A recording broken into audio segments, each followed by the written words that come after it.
Good morning, Chairman. We're now live. Good morning and welcome to this Highways and Transport Scrutiny Committee meeting. My name is Councillor Mike Brooks and I am Chairman of the committee. Councillor Alex Hall, Vice Chairman of this committee, is also in attendance.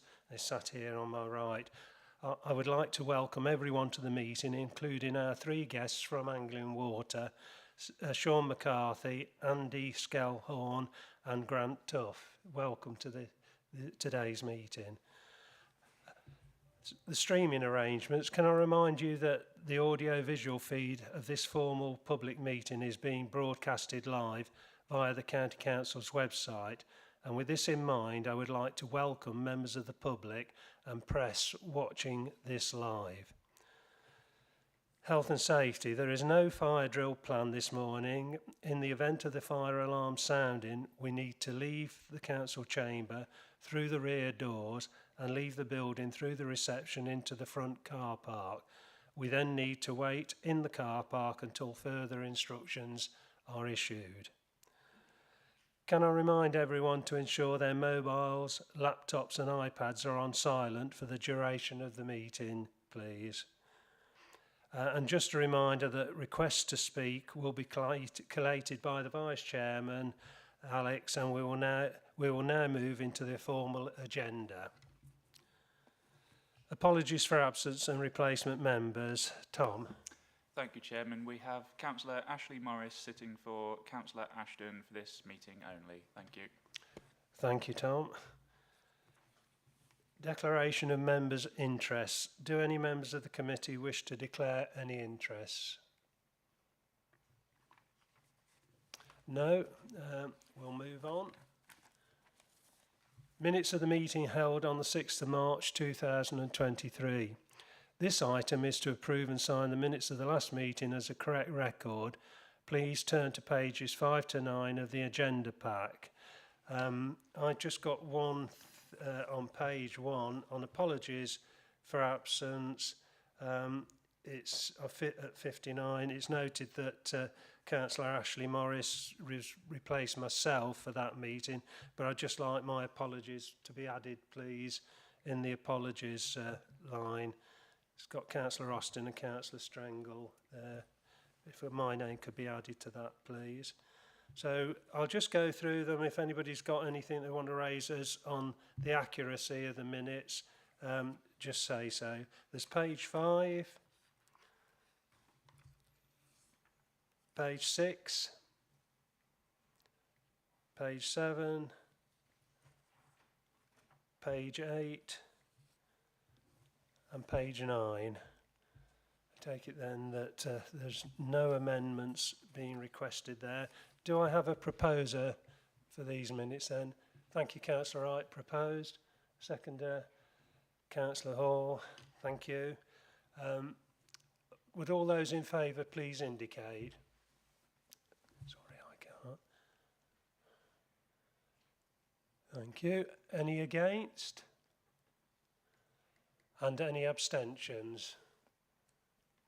I take it all of us were not present at that meeting, so we can't vote on the accuracy. Thank you, everyone. Right, item number 4 on the agenda then is announcements by the Chairman, Executive Councillors and Lead Officers. Chairman's announcements. We have 3-item agenda today. May I ask those presenting reports to summarise key points, and may I remind all members the importance of succinct questions and concise contributions, please. Executive Councillor announcements. Do we have any announcements by Councillor Richard Davis or Councillor Cleo Perrotton-Williams? I'm not sure whether they're on. Good morning, Chairman. Thank you, Councillor Davis. Good morning. Good morning, Mr. Chairman. Good morning, committee. I don't have any announcements, but it's good to see you this morning. Thank you. Senior officers' announcements. Have we any announcements by senior officers? No, Chairman, no announcements. Thank you.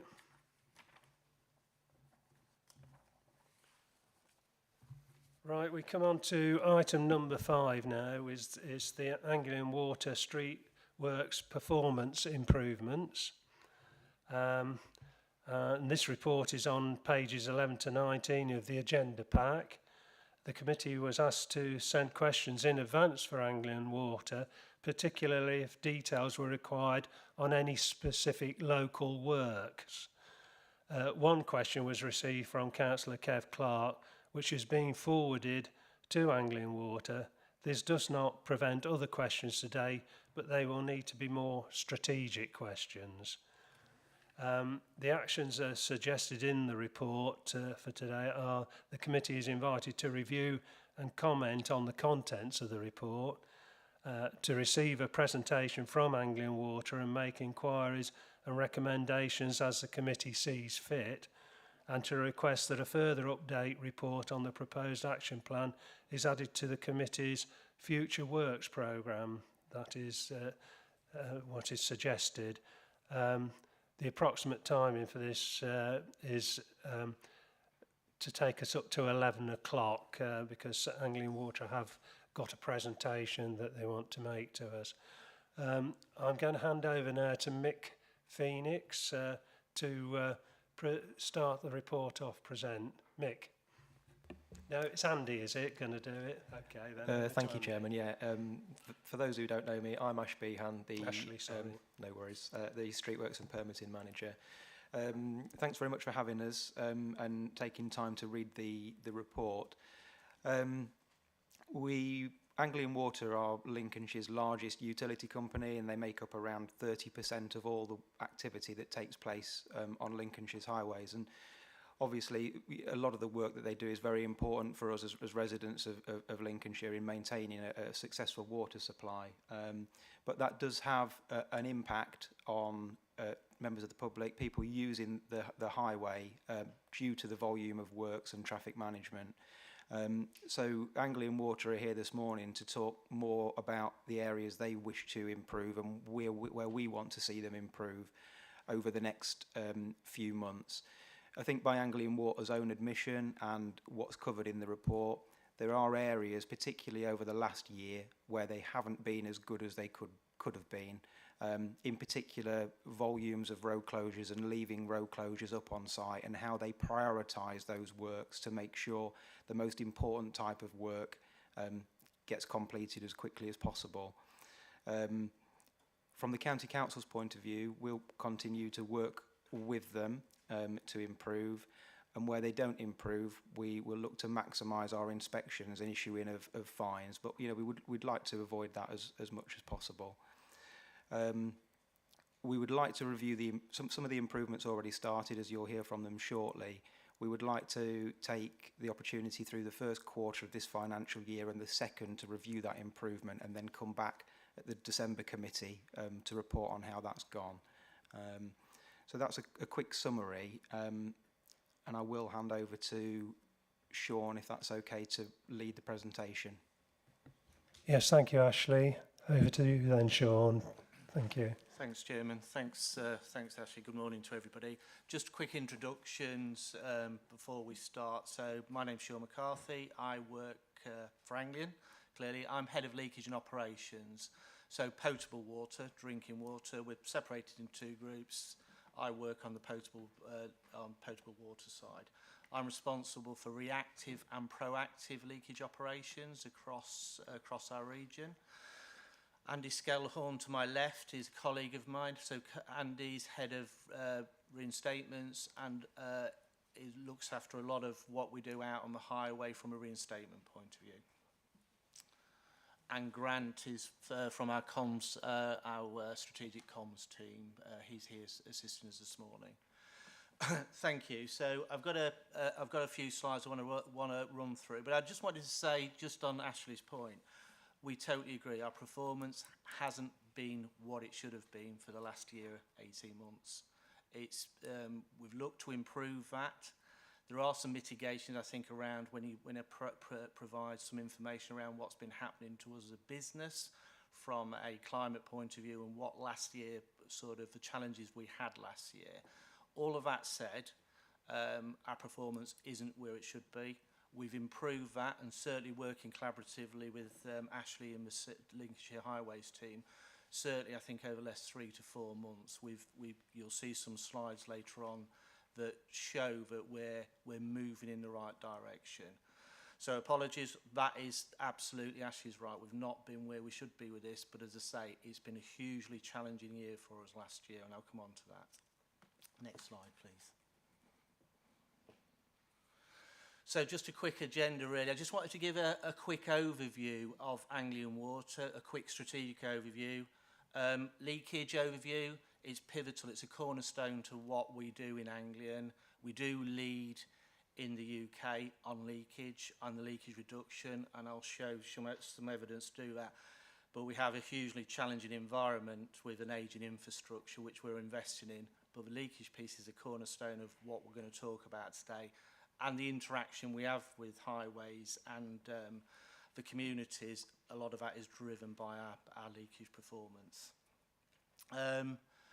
Just a quick summary of climate change, absolutely not hiding behind that, but it is having a significant impact on our asset base and continues to do, and I'll come on to that through the slides.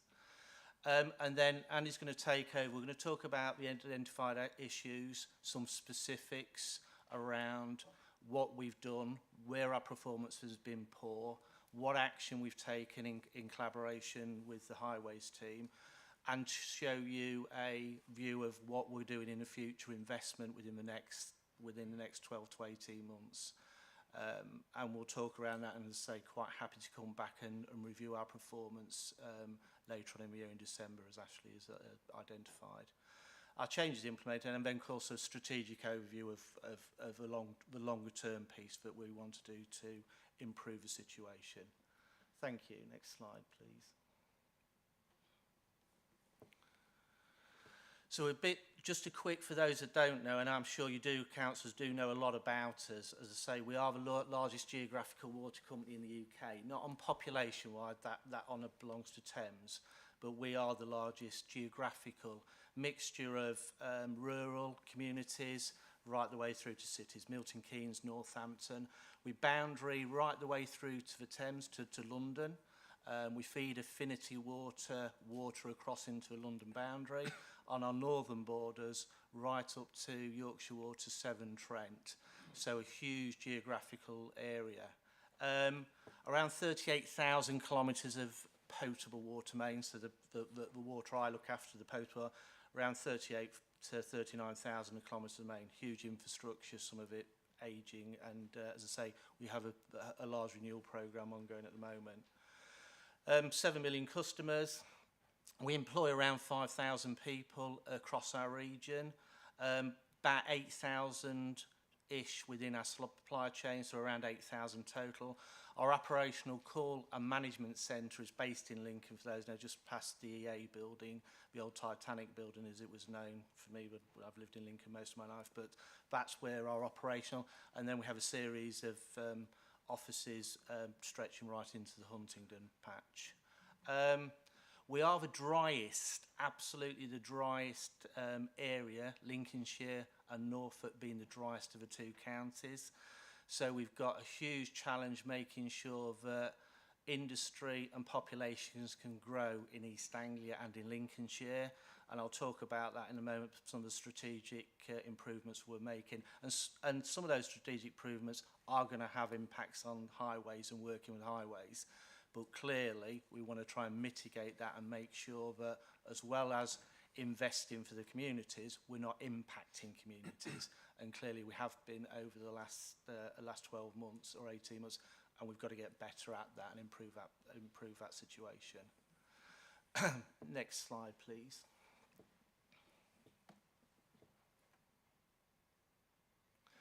So the challenge, demand for water is huge. We're the region that we serve, and that is exactly the right word, we do serve a region.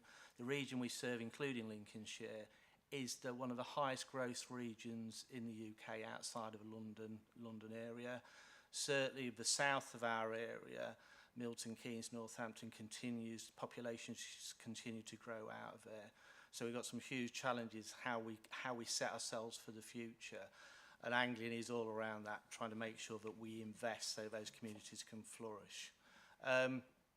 Don't have to share that, but I'd say born and bred in Lincolnshire, 25% of the cereal crops grown in East Anglia.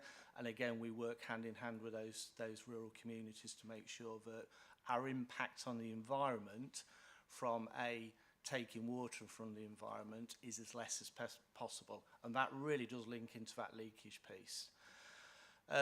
Not just to reinforce that dry, you know, working with my colleagues in the industry, I've been in the industry utilities for around 30 years. This is probably one of the most challenging areas to work in because of the rainfall and the rainfall levels that we have in East Anglia and Lincolnshire.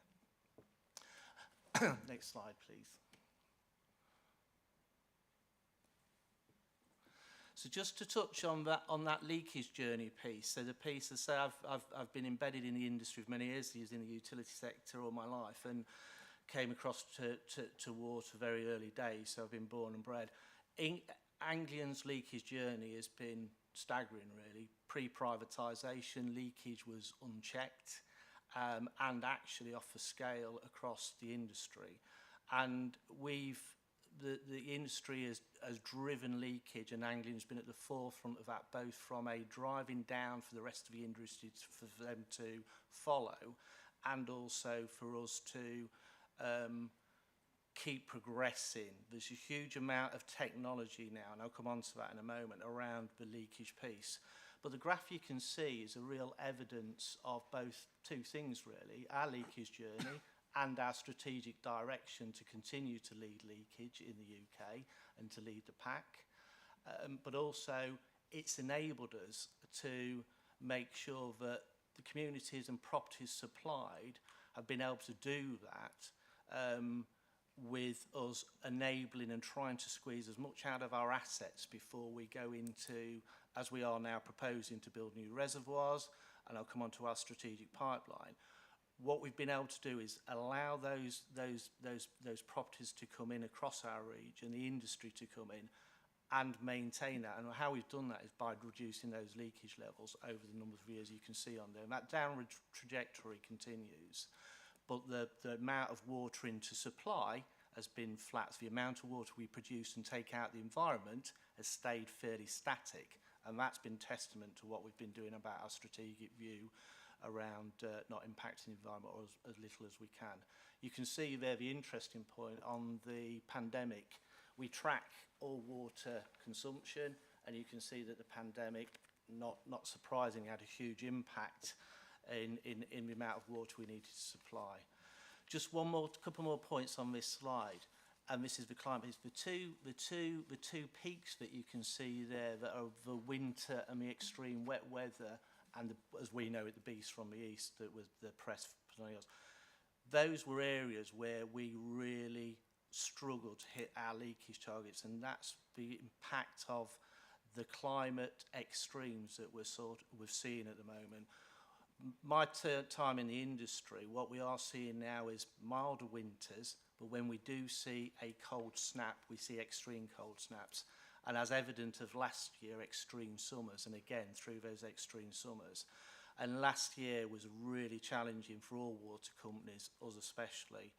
But we came through that without hosepipe ban. We came through that without major interruption in supply, without any rolling interruptions to supply. And that was really, really evident when I come to show some figures around our failure on our assets. What that climate did to us last year was drove the assets. We were pushing the assets as hard as we could to keep cities, towns, villages on water, and we did. But what that did put extreme pressure on our assets. Our failure rates increased, therefore road closures, everything that we were doing within the environment we were working in on the highways increased threefold. And that was a manifestation of what we were going through last year. But we haven't recovered our performance from last year into this year sufficiently enough. We should be better now than we were. So we should be getting back to some normal operations.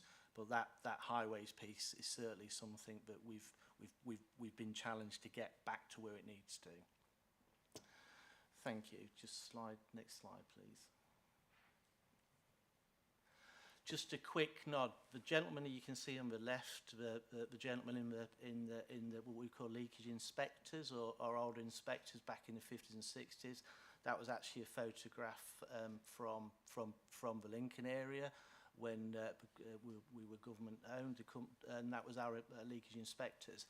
Just what I wanted to show here is that cutting edge piece that we now operate in. So UK PLC is one of the leaders in leakage operations and detection, and Angling's been at the forefront of that.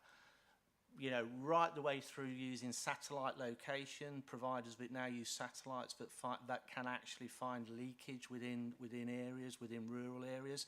It can actually determine what's surface water and what's groundwater and what's our potable water.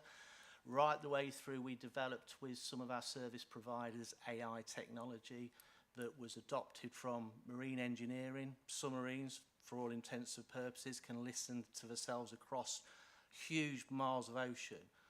We worked with one of the leading providers in the UK to provide technology that is intelligent, can listen to our water network, turns itself on during the early hours of the morning, listens to our network, pinpoints leaks, and then lets us go and proactively repair that leak before it catastrophically fails.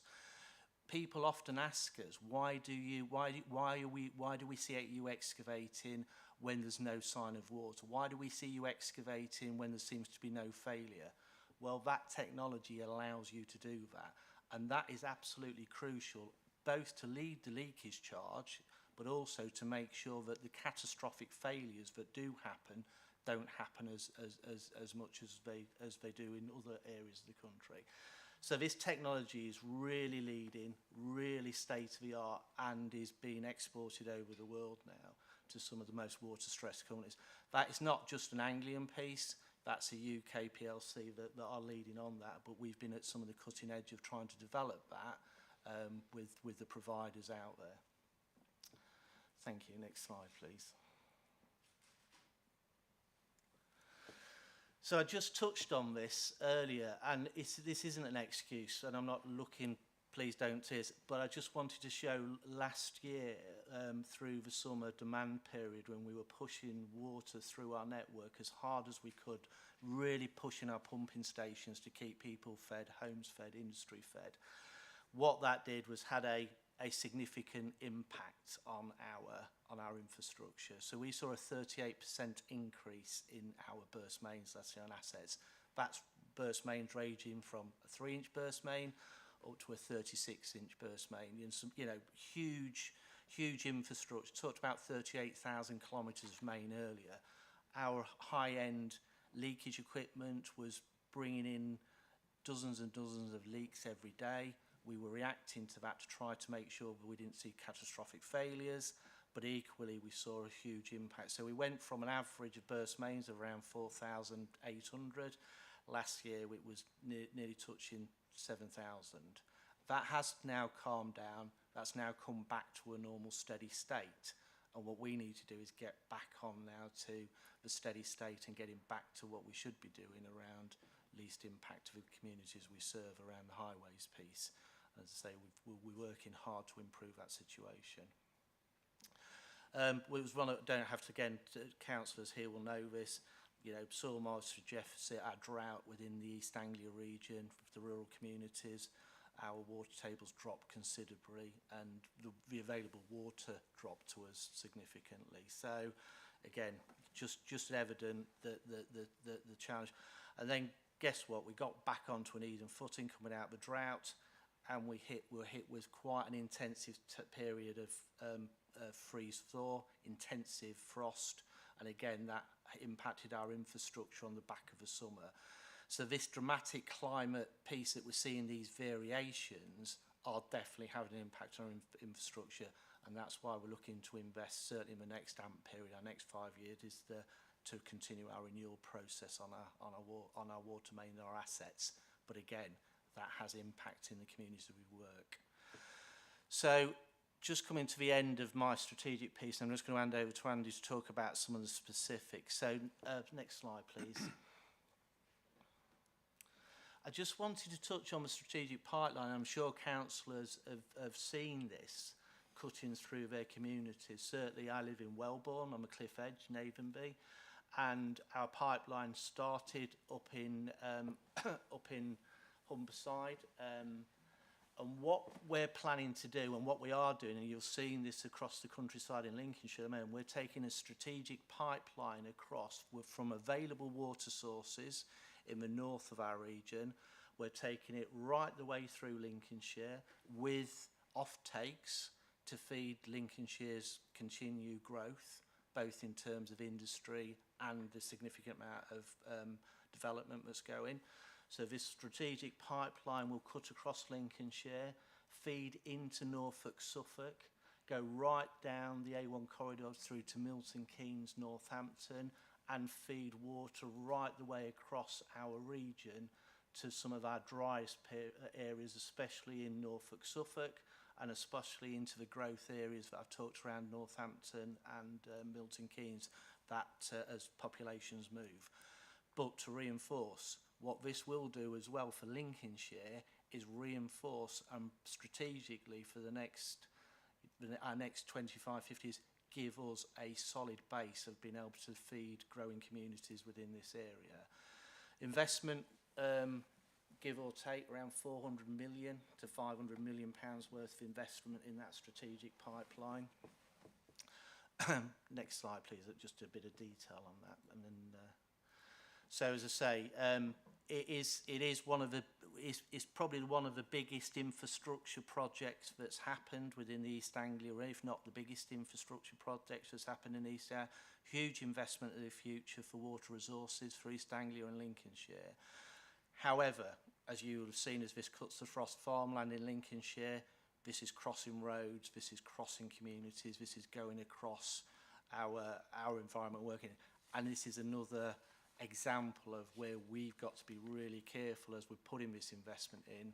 People both understand why we're doing it, but we're also better at making sure that the impact of that through road closures, through our interaction on highways, is as professional as possible. And as I say, that at the moment is where myself, Andy, and my team are really focusing our thoughts and our processes around the Lincolnshire piece. So that's the strategic overview, just giving a quick overview of where we are from an Anglian region, what we're trying to invest and what we're trying to achieve. I'm just going to hand over to Andy now. I'm going to talk about some specifics around the challenges, what we've put in place, where we were failing, and what we've put in place in the improvements in the last 4 or 5 months. Thanks, Andy. Good morning, everyone. Next slide, please. Okay, next one, please. Just to recap on what Sean mentioned earlier on, as you can see on the slide, there's over 40,000 operations on our network. That can vary from a burst water main. It could be somebody who wants to do some plumbing work within the house and needs to identify where the external stop tap is, maintenance for the local departments, the highway departments, it could be the fire brigade. Anybody that needs any actions, we will support. As you look on the east, there's 38% increase in burst water mains. So last year, the challenge was that some of them are catastrophic failures, but also some could be like proactive leakage. So when we do turn up, we put a road closure up and everyone would say, well, why have you put a road closure up when there's no need to actually work in the highway because we can't see the leak? Whereas in the other area, it could be a catastrophic failure that all of a sudden we need to react with 2 hours response times. We have customers off water and we need to identify which is the priority. Next slide, please. Could you press again? Apologies for the delay. I thought I'd just go into actually the changes that were implemented. So we're looking at our systems. We have a central planning system that has been updated to include new icons. What we try to do with the new icons is to identify which work has the most impact to our communities. So that would be identifying which are the ones with the road closures, which ones have traffic lights, which ones are causing the most disruptions on the A roads, the type 1, 2 roads. So we're looking at how we can see which is the impacted from the customer directly, and then rather than just which one is kind of linking into the council as such. You know, we say working with Ashley and his team to actually let them know in advance that we're actually going to be working on the A15 as an example, rather than just turning up and then putting some traffic lights up, or we're actually putting a road closure there. We've also got some stage one of a dedicated streetworks project for funding. Sean will go into a little bit more detail around that, because I think that links into our immediate but also our strategic direction around that. We've also linked in with our traffic management suppliers, because we know sometimes we have completed the work and we'll put hands up that sometimes we've delivered the work and then we left the traffic management up for longer than, say, 2, 3, 4, 5, 6 hours. So we had extra impact to the communities that everyone serves. Resources. We've employed 2 extra resources to work weekends. That's directly so we can ensure that all the traffic management, all the notices, they're done in real time. Linking in with the legislation changes, linking with Ashley and his team as well to ensure smoother supply. We're looking at training. We're always training our teams, and we're looking at advanced training on how we actually work in the highway, how we actually survey the areas to understand, you know, can we work in a different ways rather than using the road closure? Is there other alternatives? Linking in as well is how we prioritise that work. Can we deliver it in a different format rather than what I would use is like a large excavation tool? Is there more smaller, safer ways of going in so we can cause less disruption time on the highways? Performance, we're having daily review calls in place to focus purely on road closures, and that will allow us to actually reduce the amount of time. And the defects program, we'll be linking in with the Links Highway over the last 2 to 3 months on this, and I'm glad to say we managed to reduce the defects by 50%. So we've got a continuous program between now and the end of May to ensure we deliver that program.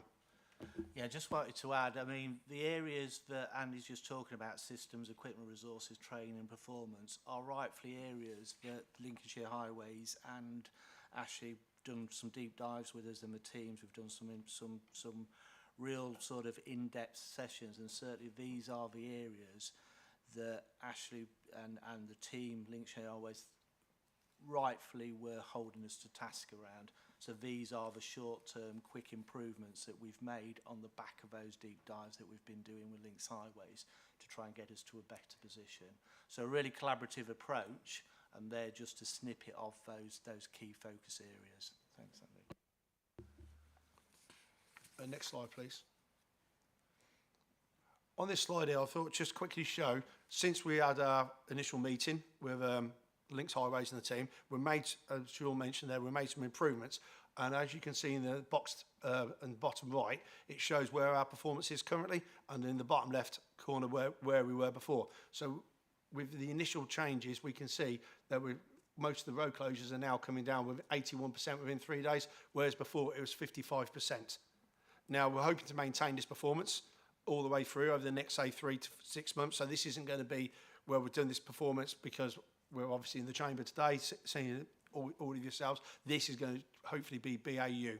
So this will allow us to focus on the road closures and also other traffic management that we put out of the highways, because we do not want to disrupt our communities any more than what we have to. Next slide, please.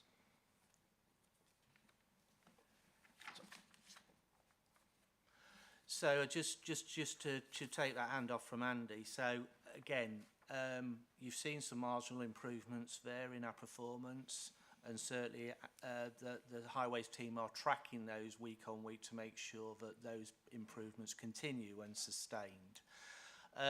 From an investment point of view, we realised quite quickly with our systems, with Oracle, which is our corporate system, it's a challenging, complex system.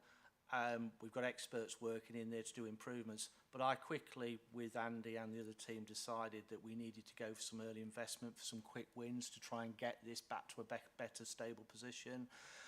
So a few weeks ago, I went to our investment board. I've acquired £350,000 worth of initial start-up investment, which I have to go through a business planning piece. Clearly, that's been signed off.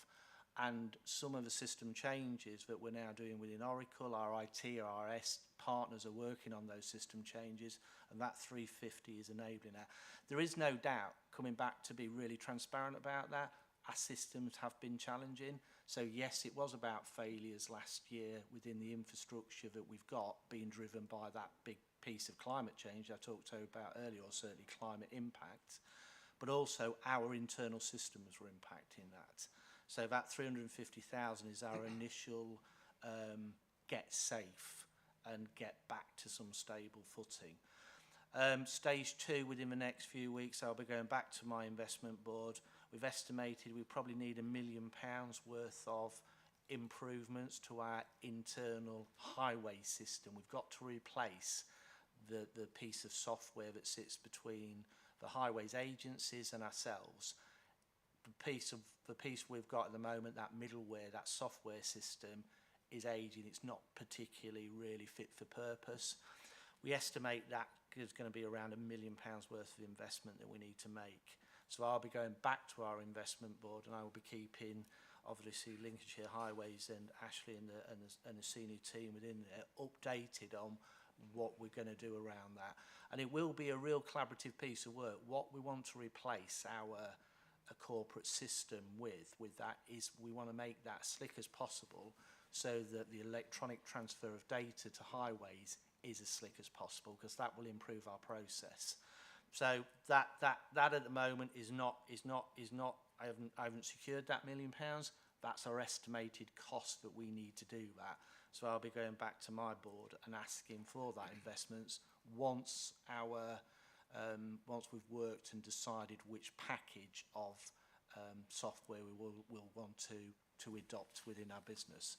And again, the highways team have been really helpful with us around looking, and not just in Lincolnshire, across other areas of highways agencies, and saying what do others use, what do other companies use. So taking best practice and then investing in that best practice, that's really where we want to go with that. And the options for automated permits. At the moment, we have a lot of handoffs, and that causes a lot of interaction between different teams. So that's quite a manual process of emailing and electronic transfer of data.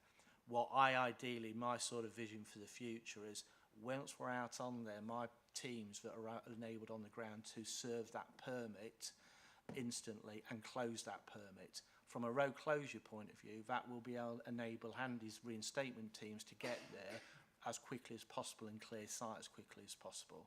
So even though we've seen this marginal improvement and we're clearing site now and getting road closures down quicker, I think there's still further improvement that we can be made there. And I think the financial investment we'll put in there will help enable that better performance. Next slide, please.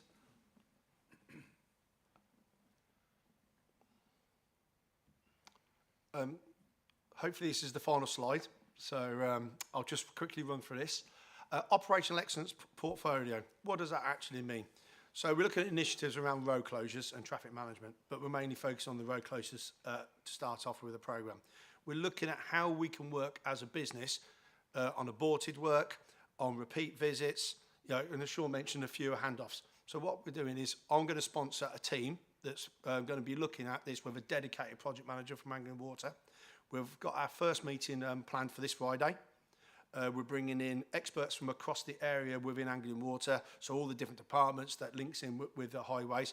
We're going to be running what we call like a sprint workshop to start off with, just to get the basics of what we can and can't do. Is there some easy wins? Is there some more strategic areas that we need to look at? What we've also been doing is talking to the highways teams, because we're going to ask them if they can actually send a representative along to these meetings. The initial one we thought we'd just try to get the basics so we can understand ourselves. But then what we will do is invite someone from the highways teams, probably from, say, 2 or 3 local authorities, to actually have their input as well. I won't go into the detail, but it's different opportunities, different ways of working. How do we notice? I mean, we already tried to do our planned work on a Monday, but actually has that caused us more of a knock on a Thursday, because sometimes there's an unexpected consequence of when you change something. So linking in with that, and hopefully you can see that we are taking this as serious around the road closure with the disruptions on the highway. Next slide, please. So we're coming to our questions. I mean, as Sean said at the start, I mean, I'm sure Sean will have something to say in a second, but I'd just like to thank everyone for inviting us along today. Hopefully we have answered the questions that you might have already, but if there's any more questions, we'd be pleased to take them. And if we can't answer them, we'll be more than happy to come back to you with a response as quickly as possible. I just think, to reinforce what Andy says, we do take this seriously. My business doesn't want to be seen as a poor performer in any way. We want to continue to invest in Lincolnshire and want to continue to invest in the whole of East Anglia. We want to do that in the best possible way. What we don't want to be doing is, you know, the greatest respect, you know, I'm sure you would rather not us have us in here this morning about this, and I'd probably not want to be in here from a performance point of view. So we've got a burning platform to get this right. We are really taking this seriously. We're investing money in it. We're investing time in it. And we're working hand in hand with Ashley and the team, and they've been really holding us rightly to task, where we are poor performing, and making sure they're tracking our performance on a weekly basis. That performance improvement plan, I think we are now getting top side of. I think we are getting to a better position, but we'll continue to work with our colleagues from Highways collectively and collaboratively to get that back to a better position. We used to be the best performer from a utility perspective, as Ashley tells me, within the region. We need to be back there. That's my desire, to get back to that best performing position. Happy to take any questions, Chair. Thank you all three for that presentation and for being frank and recognising that improvement was required and outlining the sort of actions you're taking to get that improvement. I've got a question from Councillor Clark, which he did send in advance, so I'll go to Kev first. Councillor Clark. Thank you, Chairman. Thank you for that report. On page 12 of today's agenda, it says historically Anglia Water was Lincolnshire's biggest and best performance utility group. In January 2001, it was introduced a new internal scheme to manage the workflow and on-site teams. Since the introduction, their performance has declined. So this indicates that the performance decline is down to the new system. So have you reviewed or looked at a decision of changing back to the old way of reporting? If not, what is the benefits of the new system apart from costing customers more money in penalty fines? Thank you. So the Oracle system that we brought in, I think, is what you're referencing, Councillor, and there was certainly a link to the performance decline. I think it's manifested itself further since, as I said, what I set out today. The investment that I talked about earlier, the 350,000, is to improve that Oracle system. It does give us better control and better of our operations, but in the terms, it's a big system. It's a multifaceted system. It's not just a highway system, the Oracle system. It's a planning tool for right across our infrastructure. So we won't abandon that. What we want to do is make sure that it works properly and we improve that situation of that system. It's the £350,000 that I talked about is a system improvement within that Oracle piece, and it was just some minor improvements. I mean, Andy's got a specialist, one of his guys, one of the analysts that works, and we just went into and tweaked some areas of that system, and what that's allowed us to do is get greater visibility, and the system is now performing well. It's performing better, and that's what's given us the improvements. Often with these systems, I think, Councillor, from our perspective in our industry, it's not the systems that are wrong, it's the processes and how we're operating, and we've got to get better in how we operate that process. The system's not flawed, it's that we've not really, I don't think we've exploited it to its right extent, and that's why we're doing the investment that we're doing in it, Councillor. So I don't think it's a case of abandoning it. I think it's a case of getting it to work how we want it to work.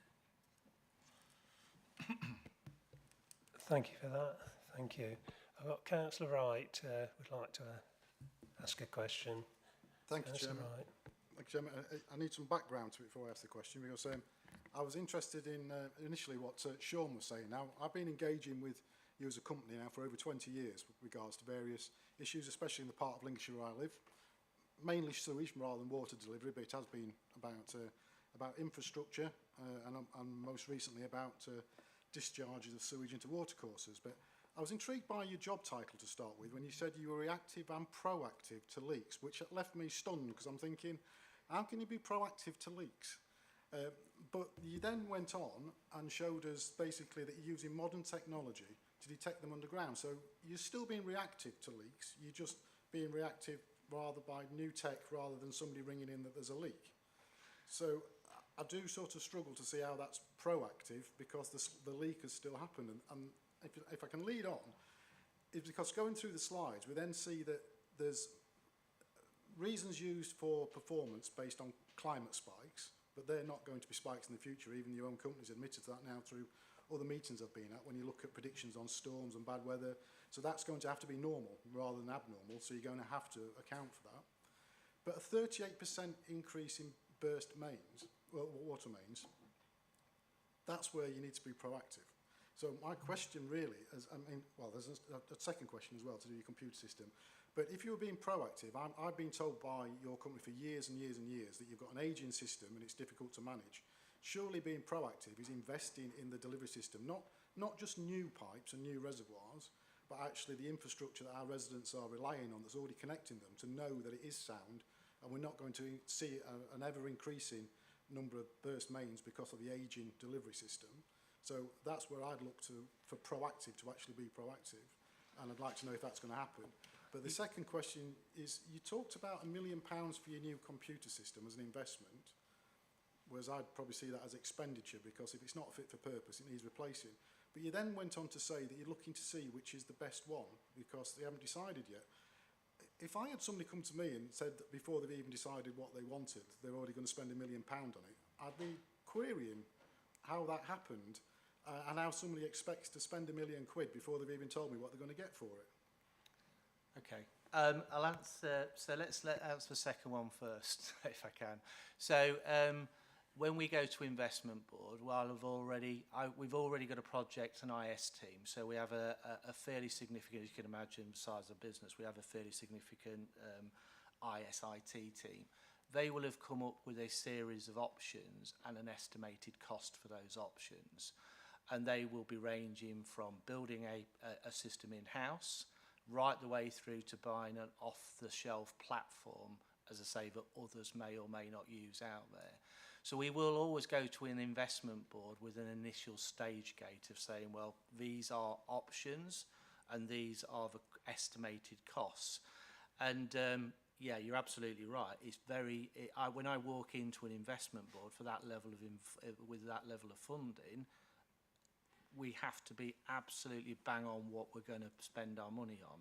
This is a process that we go through over a number of weeks, months. We're at the initial stages with the initial estimated costs at the moment, with some options and solutions attached to that. What I was trying to illustrate, Councillor, was just that what we're doing is trying to make sure that strategically we have options ready to invest in, rather than as well as just reacting to the process failures that we've got at the moment within the system. And the system, the middleware system we've got, will need retiring. It will need, it's a system that we've had for many years. So it does need, it's a middleware between Oracle, which the councillor here spoke about, and our operations team. So we're talking about a middle section here of software. It's complex, but I can assure you that when I move into an investment board and ask for money within my business case has to be absolutely solid and sound to try and get that. All I'm trying to show this morning is we've got a line of sight heading towards a strategic option of what that replacement may look like. To answer your first question, yes, absolutely. Our infrastructure, 40,000 kilometres of main, enough water main, if you put it end to end from here to Sydney, is a huge amount of infrastructure. And we are investing in renewing that infrastructure. But as you can imagine, that is years, tens and tens of years of investment. We're investing this year in renewal of our assets, a percentage rate, and we will invest again in the next 5-year period when we go to our regulator to upscale that amount of investment into our renewal of our infrastructure. But it would be disingenuous of me clearly to say that would happen overnight. Bills would be unaffordable.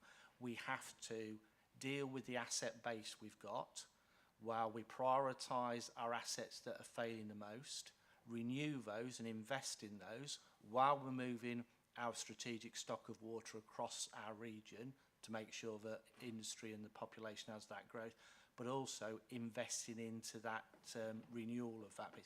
In the meantime, it is my job, and there is many of me across the industry, it is our job to do everything we can to find a leak as quickly as it rears its head. And the investment that you saw there in that cutting edge equipment has brought our average time down. 45% of our work is now found with that before it interrupts a customer or interrupts a highway. We find that leak and we get in there and we can do a planned repair. That planned repair is a lot better way of doing it. That proactive planned repair is a lot better way of doing it than it is waiting it to go reactive. So we would never get to a point where we will be renewing 100% of our infrastructure overnight. So we have to use the best technology that's out there to get us into the best proactive place while we carry on investing in that renewal programme. Thank you. Do you want to come back, Councillor Wright? Just briefly, yeah, thanks for that reply, but obviously you've got slides on all your other figures. You said there's a percentage of renewal of the existing. Can you give me what that percentage is, please? It's very small at the moment, so it's... I wouldn't know, we can find out. Find out. Yeah, we've got just as many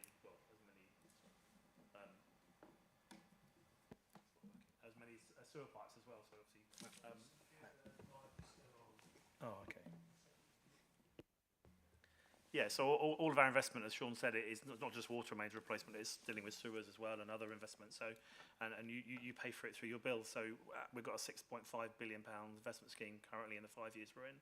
We're about to, we're already consulting, probably through the council will be involved with that for our next 5 years, starting from 2025 to 2030. It'll be more than 6.5 billion, hopefully, because we need to invest a lot of money. So decisions made on where that money's spent is based on prioritisation and impact of communities, environment, and business need, customer need. So we can share the details of what we're doing currently, but in the future that'll look differently depending on the needs. Okay, thank you. Right, I've got Councillor Hall, the Vice Chairman, who'd like to say something. Thank you. Just a couple of questions from me. Just firstly, why hasn't the proposed County Council Lincolnshire Street Works Charter been signed by Anglian Water? And secondly, it is often the case that certain areas have leaks in the same place. Why is this the case? Could repairs be done to a better standard to prevent this happening in future? Thank you. Thanks, Councillor. We do intend to work with Lincolnshire Highways on the charter. At the moment, I think the charter that we saw, we would have liked probably a little more input into that charter. And then certainly Ashley and I have sat down over the last couple of weeks, and we've put we intend to work through that charter so that it's a collaborative piece of work. And clearly we want to come to an agreement to get that charter in place.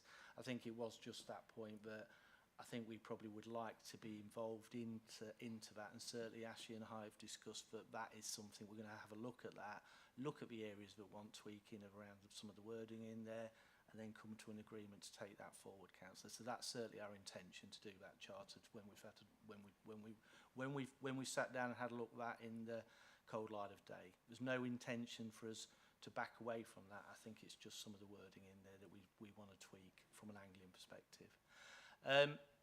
Sorry, could you repeat your second question? Oh, sorry. Yeah. So I think what you're probably referencing there, councillor, is that we do see where you see assets fail, and we see assets fail regular. I think, as Grant's already said, we'll look as those assets fail to prioritise those for investment. And I think what we are seeing is not a failure in the repair process, but to be transparent, continued leaks within that piece of infrastructure. So if you repair a leak today on an asset, that failure could rear its head a few metres away from that asset, you know, sometime later on in the future. It may not. It may never give you any problem again. This is the real crucial point about prioritisation. Where we see continued failure, we will often bring and should bring investment to bear around that continued failure to renew that asset, or certainly that section of that asset. But I think what you're seeing is not, as I say, it's not a failure in repair. We track all of our abortive visits and all our repeat visits. That's not usually the problem. The problem is the assets failed just a little further on from where you did the original repair. That's often the case within the same vicinity. Thank you for that. Councillor Dyer. Thank you, Chairman. Just to start with a positive, and I know she's no longer in post, but I found your colleague in Public Affairs, Rose, was very, very helpful while she was in post, and I had to email her on several occasions, and she was very responsive. Thank you, and helpful. I'll pass the message on. She still works in the business. Yeah, and she's just moved, so I was disappointed when I emailed her and she passed me to somebody else. But sorry. No, she was very helpful. Just 2 points from me. Just your response to Councillor Hall on the charter. Could you provide more context to that? What are the issues that you want to work through, and why won't you sign it? I mean, your response was very helpful, but it was also very vague as well, and I think you avoided the subject. So could you provide committee actually with the reasons as to why you won't sign the charter rather than avoiding the subject? And just on the temporary traffic regulation orders that's within our report, I think 23% of your roadworks you don't apply for temporary traffic regulation orders, which that's quite a lot actually. And I think when you look at how many that is, was it 400 or so within 1 year? What are you doing to improve that? And also my question to LCC officers, I think you proudly put after that the fine, I think it was £200,000, but actually when you look at that per roadworks, it's about 500 quid.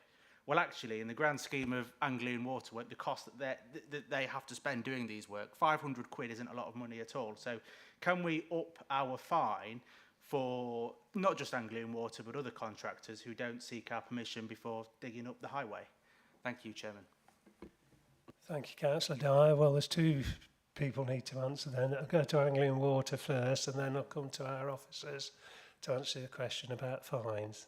Yeah, on the charter piece, I think I have to admit I haven't got the actual charter, the proposals in front of me, so I can't exactly say what the wording was, what the issues are. But being open and honest, I think the issue was I was involved with Ash's predecessor.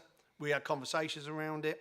We talked about it, and then with COVID and everything else that came through, we kind of lost our way. We're focused on everything else. I think now we're kind of building that relationships, and we're going to actually sit down and go through it again, and then work on the wording. And when I say the wording, it's not that particular word or that. It's kind of how do we link it in together as a truly joint statement.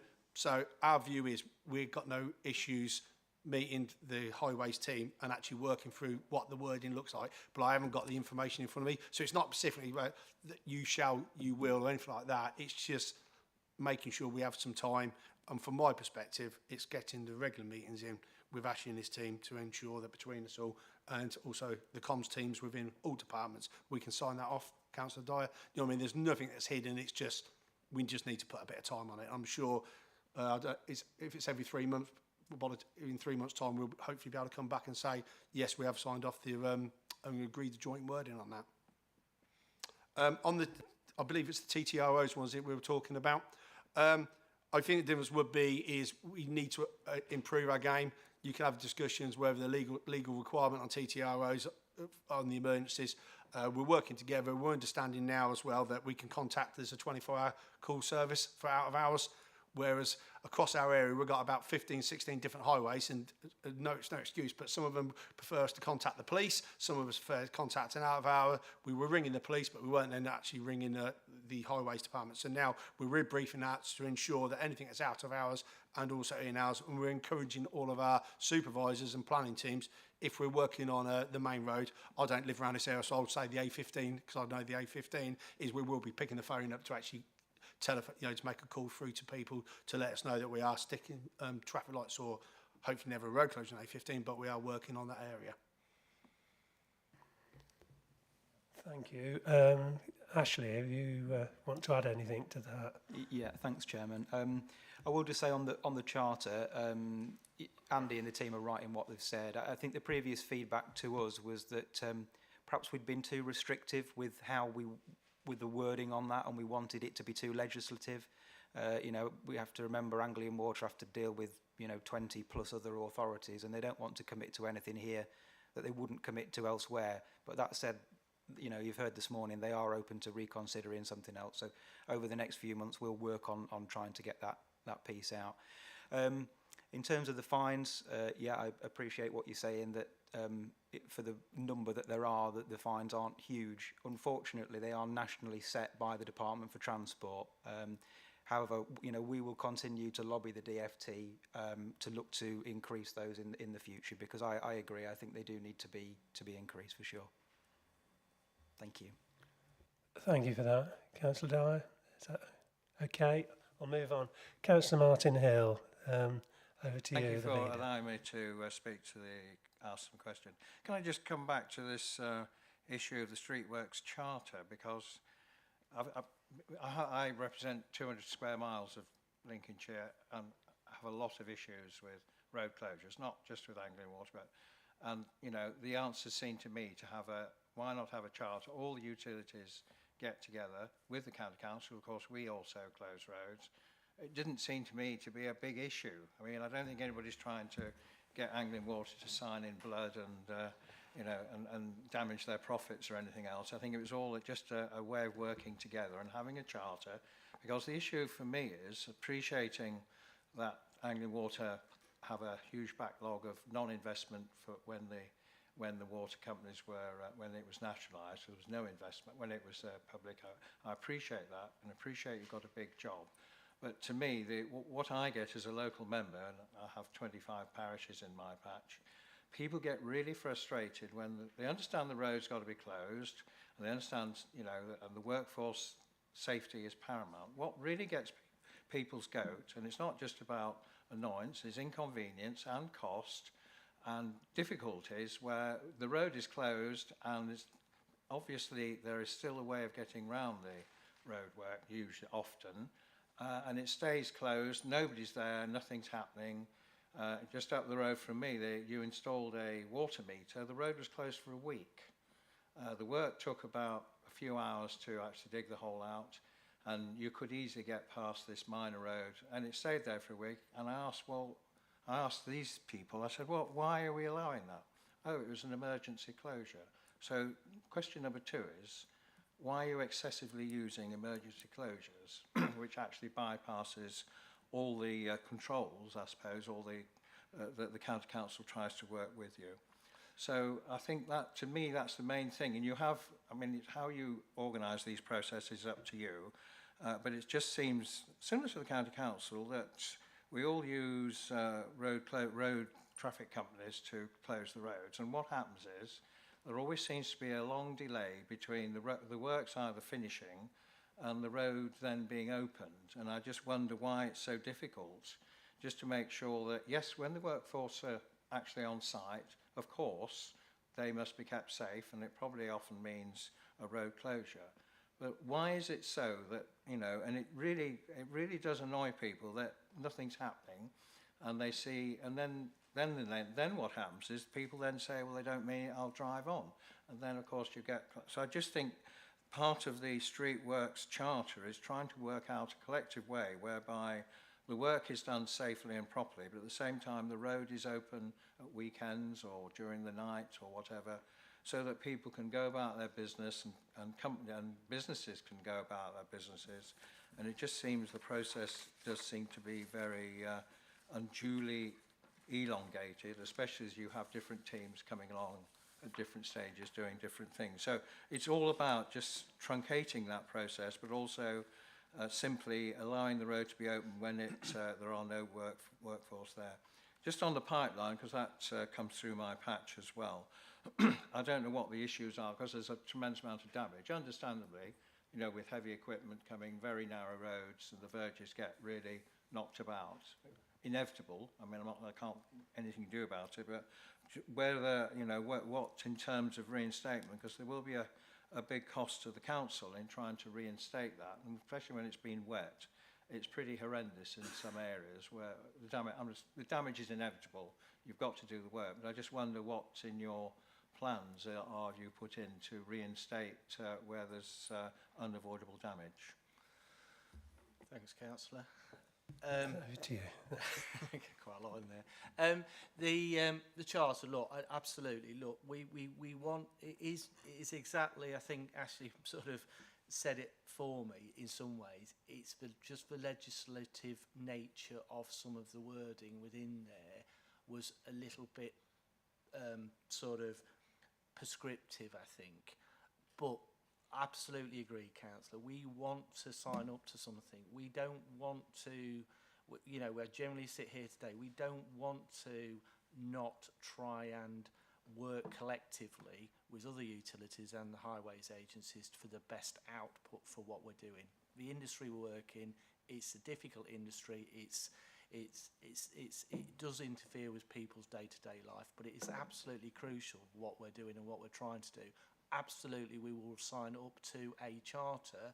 All we want the opportunity is that Anglian has some input in it. And certainly, Ashley and I haven't sat down and looked at it. You know, we've been trying to make sure collectively we get back to a position of stability with our performance. The charter will come. It's just that we need to work on it collectively together so that the wording in there, from my business perspective, does what we need it to do, as well as because it needs to be a collective piece. It needs to be not just a document that we sign up to blatantly. It needs to be something that we really mean and we want to adhere to. The road closures piece, Councillor, I think you're absolutely right. I know the particular job that you're talking about was brought to my attention some time ago. Should that road have been closed for that long? Absolutely not. Totally agree with you. It should not have been closed. Absolutely. And what Andy showed earlier in the presentation was today that we are reducing that time of occupation. So one of our main focuses is to where we have to occupy the road on a road closure, bring that in as close as we can so that we can get off the highway as quickly as possible. And that's a real focus for this recovery plan that we've put in place. And Andy showed today some statistics, really in the infancy, but we are heading in that right direction to bring those road closures in as quickly as possible and as safely as possible to make sure that members of the public and clearly our workforce is protected. But absolutely get them off as quickly, and we are making some inroads into that. Definitely the statistics, and I'm sure that Lincolnshire Highways can provide those, that they are tracking us and we're improving on those. Just on the reinstatement piece, anything that we damage in the way of when we're doing major works or minor works, clearly there's a process that we need to go to put that back right. So I haven't got any specifics for you here today for the strategic pipeline about what their processes are, but clearly where we see any damage or where any damage is flagged up to us, and as I said, some of that may be inevitable for the amount of machinery that we're moving on the construction that we're doing, clearly there will be a process to put that back right. But I will take that away today and we'll make sure that my colleagues and my peers within the strategic alliances understand there is a concern that that may not get done adequately. I will take that away and we'll feed that back through the highways agencies. Thank you for that. Is that okay? Do you want to come back? I very welcome the commitment for the charter. So you're here, highways are here, so why don't you just meet up after this meeting and get the job done? I very much welcome your commitment, and I look forward to it being signed at the next joint meeting you have. Thank you, Councillor. Just a question that's occurred to me on that charter. Will it be possible for the draft of that charter, once it's agreed, to come to this committee, or let members have a look at it, if that's possible, please? Yes, Chairman, no problem. We'll do.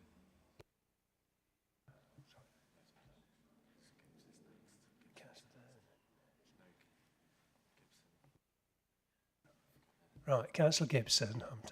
Thank you, Chairman. I think the leader pretty much just shot my fox anyway, so this will be really short.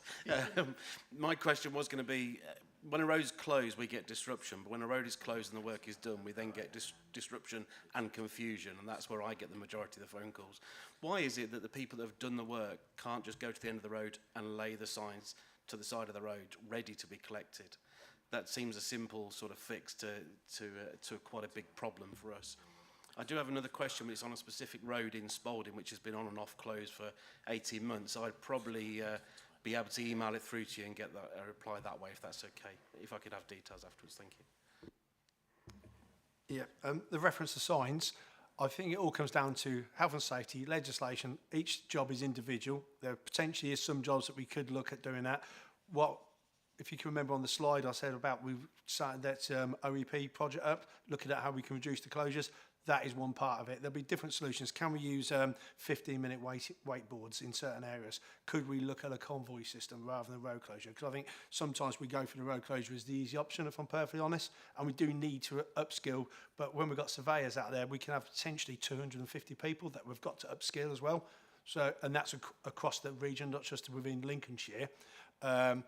We're looking at different techniques of how we can excavate, whereas we put a road closure up, quite rightfully, you see a great big lorry turn up, but the road closure's up because the great big lorry's there. But then we then leave it for, say, 2 days after that before we manage to clear site. So we're looking at, while we're still using non-intrusive excavation techniques rather than just using 2 people with a shovel, you know, from the health and safety perspective, can we do it in different ways? So we're more than happy to update in the next, when we come back again, of the feedback from that road closure project, because in reality it's health and safety. We want to reduce, because every time we put a road closure up, it costs us money as well. So we do, if we can do it under 2-way traffic lights or do it a different way, that will obviously save us money, and it saves disruption to the public as well. I think, as Andy says, Councillor, it's what we would try and do is actually reduce the road closures. It's not certainly the planned ones where we can use a different method of construction, or we can use a different method of traffic management. As Andy said, there is different processes that we can use, and certainly the Lincolnshire Highways are willing to look at some of those processes, and is leading that group, that improvement group. What we really want to do is try and make sure that the road closures are the only crucial ones that we need to put in, because there is other methods we need to try and exploit, I think, Councillor. Yeah. And if you, as I say, with the Spalding one, we'll take from you at the end of this meeting. And just to follow up as well, if we look at the road closures, since we made the changes from the 8th of March to the 14th, so we made some changes on the 7th of March, from the 8th of March to the 14th of April, so it's only still a small time it is. The changes were made within the system to identify whether road closures. The main one I would look at is we was roughly doing 55% within three days. We're currently sitting at 81% of clearing them road closure in 3 days. Now, I think from a road closure, if we put it up and we can reduce it, clear it within 3 days, that's obviously different to 5 days. I think that's where complaints come. Health and safety, yes, people drive through the road closures. We have all them sort of issues to people. Frustration, people driving up on people's verges. We totally agree, and that's why we're now trying to reduce the road closures, the length of time, but also why do we put them up in the first place? Is there a different way that we can work safely that stops us from having put that road closure up in the first place? Okay, thank you for that. Thank you, Councillor Gibson.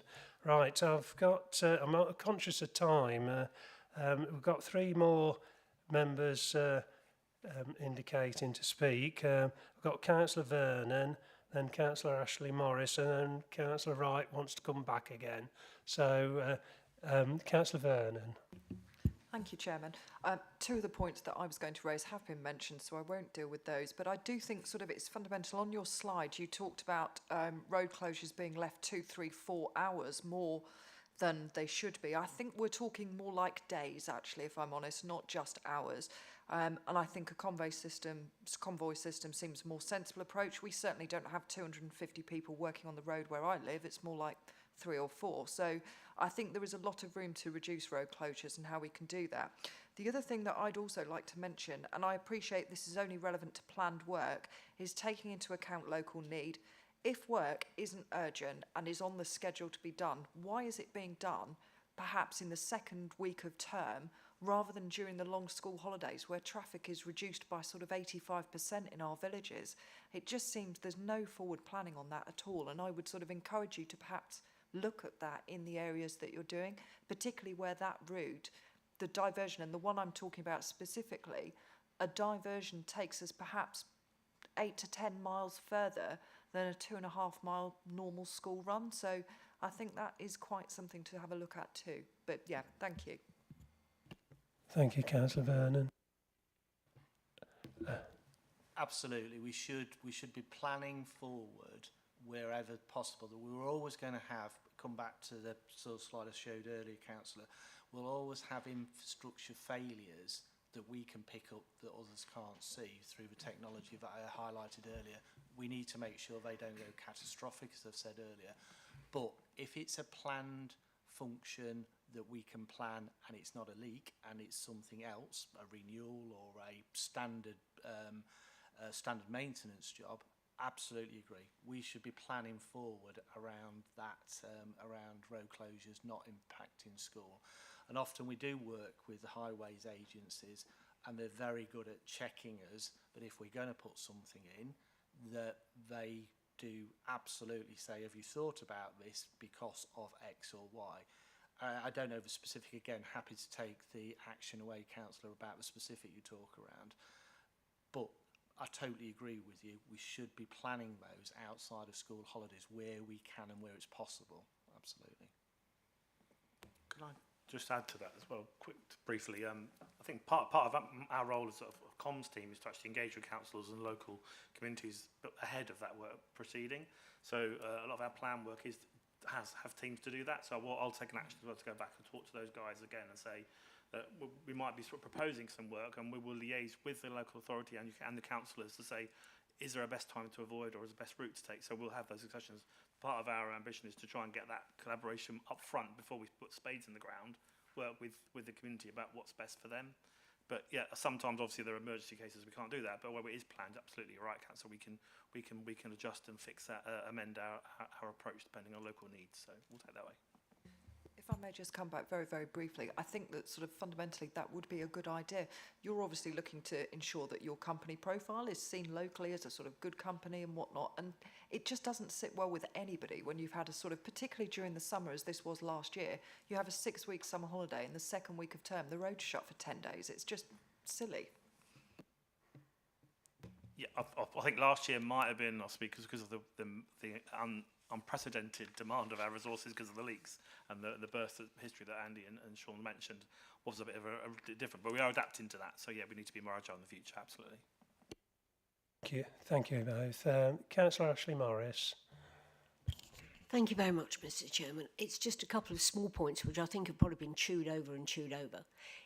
Surely it must be possible if you've a team working on a road to say when you've finished, pack up.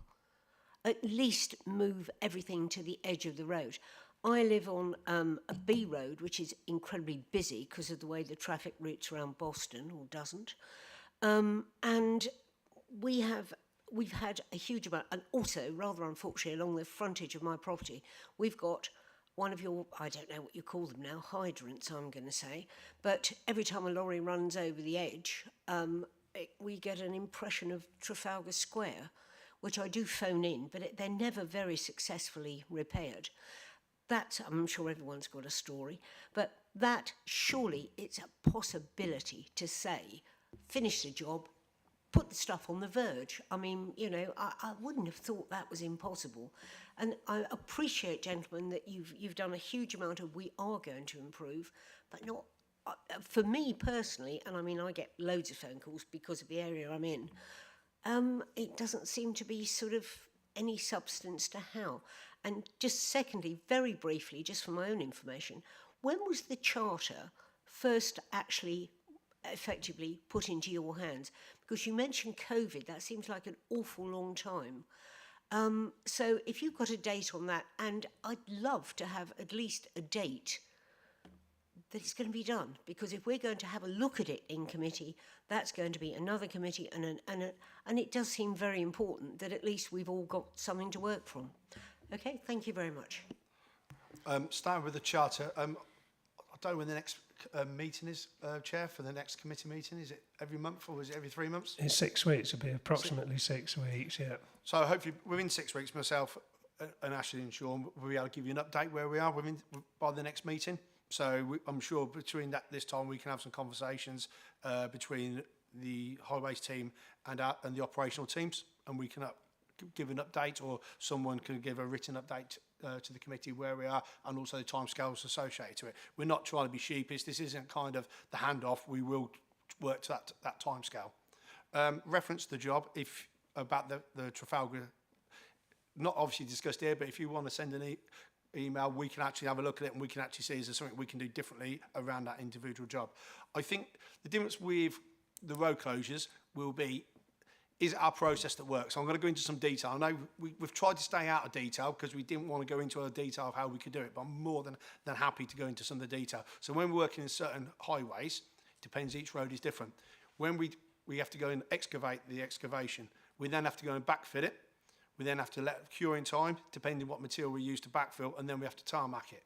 When we obviously different services will have different ways of delivery. If we have tarmac on certain roads, the calling time for tarmac could be up to 4 hours.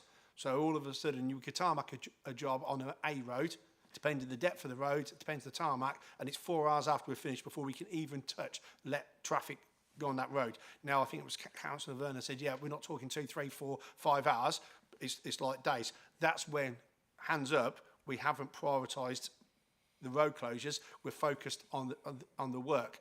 I think as the highways have talked in the past, legislation has changed completely over the last 2 years, 3 years. So now our permits with Section 74s, with the fixed penalty notice, we're focusing around all the jobs rather than actually what is impacting our community. So I could go into a lot more detail, and we're happy to have a conversation at a different time if people would like the detail, because I've got reams and reams of PowerPoint presentations and documentations of where we're trying to do this, but it's kind of in the past. Yes, we've got the icon, we can prioritise it, we can see with the stats over the last 6 weeks, and all I would say is my boss, he's set myself, our boss has set me and Sean a clear objective of where we need to go and the improvements that we need to deliver, because ultimately these are our customers. Yes, you might be the councillors, the parishes, but we have to serve our customers. Our customers are bill payers as well. So we look as a company, we have reputational as well with Anglian Water, and we don't want to be leaving the road closures. The final bit about putting the signs, if we follow the processes and we deliver what we should do, them signs shouldn't be up more than 2-3 hours after we've finished the work.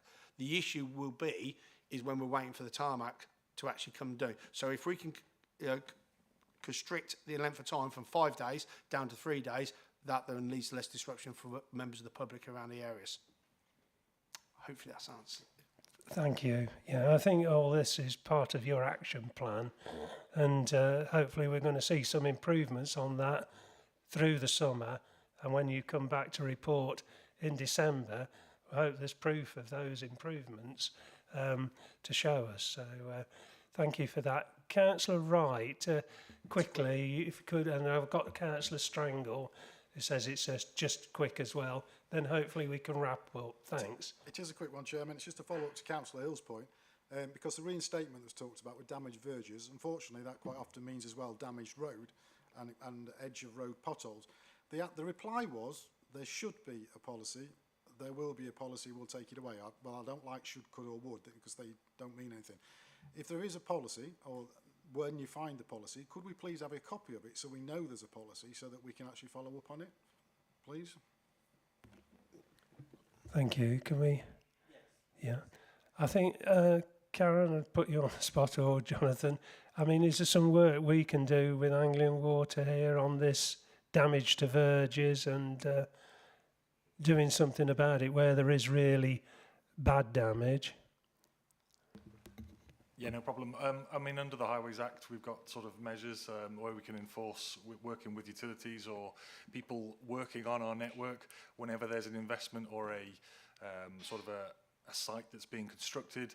There is normally sort of improvement works in that local vicinity. We're probably worth having a conversation outside of this meeting to see how we target them working with Anglian Water in the future, and especially linked to some of the Viking Way sort of pipeline going through the county. I know there's a number of accesses going in, but there'll be other ones where the traffic is locally impacting that network, so that's something we can take away as an action. Okay, thank you. Thanks for that.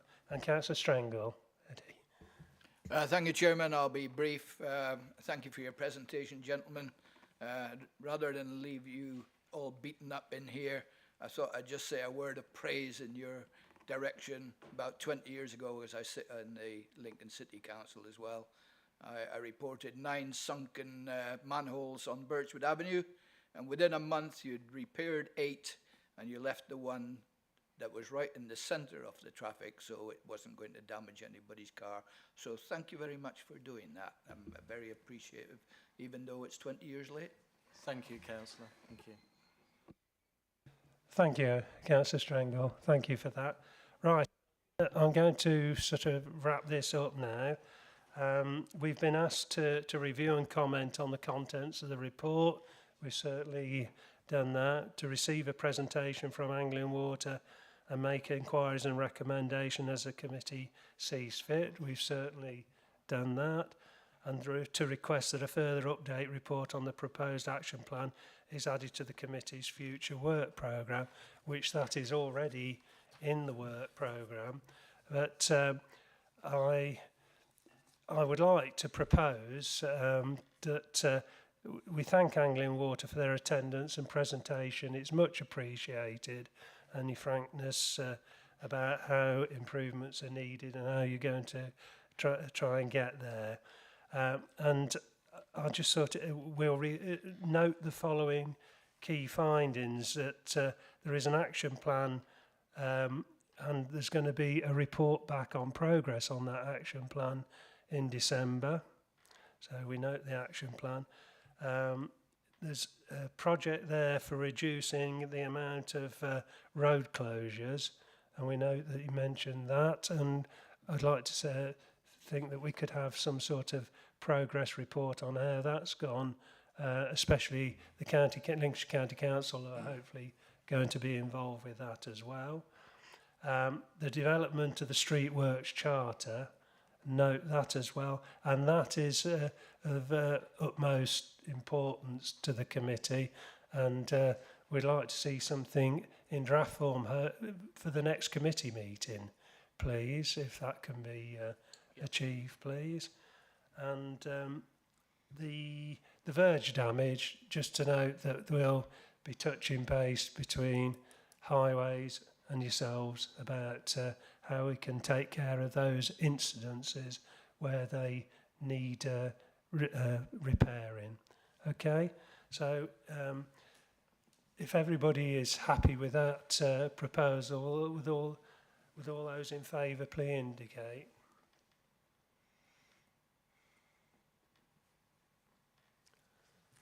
Is there anybody against? Any abstentions? No, that's agreed. The further update report on the proposed action plan is added to the committee's future work programme as well. Thank you. Right, we'll move on to the next item on the agenda then. And thank you very much, Anglian Water. You're free to go now. I mean, we know your time's valuable and we appreciate the time that you've given us. Thank you. Item 6 then on the agenda, review of traffic management in Lincolnshire working group outcomes. And this report is on pages 21 to 40 of the agenda pack. The report brings together the findings of the working group on the future policy review of traffic management in Lincolnshire that is to be undertaken.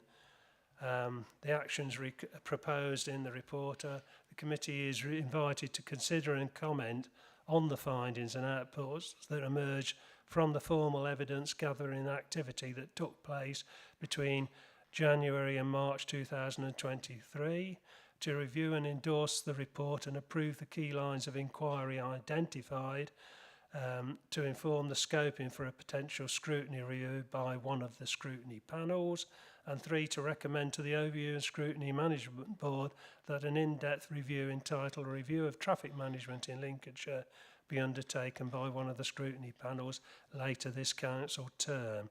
I'm going to hand over now to Karen Kassar to present. Over to you, Karen. Good morning, everybody. Conscious of time, so I'm just going to run through the salient points of the report. As the Chairman has outlined the summary and the actions for today, I'll go straight into the group who met the working group. So we had Councillor Brooks, Councillor Clark and Councillor Gibson attended these working groups. We met 3 times and we gathered together the areas that need to be considered within this review. We provided further detail and we considered options and solutions to be considered when it moves forward to the OSMB, either panel A or B. Within the report, we've captured the, like I say, the headings. I won't go through all of the detail because you will have read the report.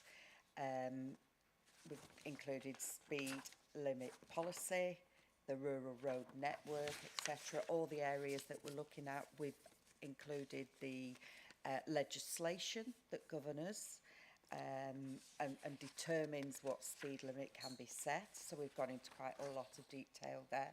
We've included 20-mile-an-hour speed limits for consideration.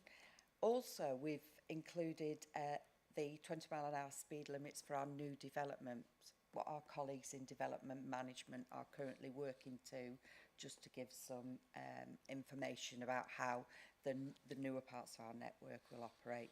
We've looked at speed limits outside schools and again working with our colleagues in education, looking at traffic policy for schools. Quite a lot of information there in relation to the schools option. Parking, we've actually gone into some detail in relation to the CCTV exercise that was undertaken, and then for further consideration should we want to go forward from a financial perspective.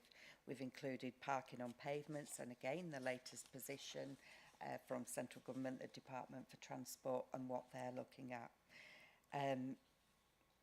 The considered solutions such as half on, half off parking on pavements, and quite a number of opportunities for us to consider that as part of the review. We've also included traffic regulation order policy, and we're outlining in there the changes that we have made to ensure that the process when members apply for them, councillors, on behalf of their residents, that it's a transparent process, and we've made reference to the scoring matrix within the report.